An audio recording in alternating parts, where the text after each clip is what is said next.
یہ سوچ آپ کو فرعون تک بنا دیتی ہے کہ میں، آپ نے دیکھا ہوگا بسا اوقات بات کوئی نہیں ہوتی لیکن آپ کو انکار سننے کی عادت نہیں ہوتی. بعض لوگوں کو انکار سننے کی عادت، کہتے ہیں مجھے انکار کر دیا تو نے، تیری یہ جرت کہ تو نے مجھے ریجیکٹ کر دیا. یہ جتنے یہ جو قتل ہوئے ہیں، یہ پچھلے دنوں جو ایک نوجوان نے ایک ثنا یوسف کا ایک ٹک ٹاکر بچی کا قتل کر دیا، وہ کیا تھا؟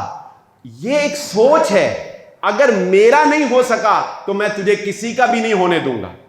مجھے انکار کیا، یہ ایک نیگیٹو سوچ ہے.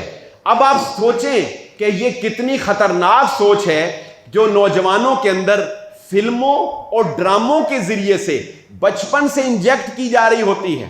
ایک 19 سال کا بچہ یا ایک 18 سال کا بچہ ایک گن سے کسی کو کس طرح قتل کر سکتا ہے؟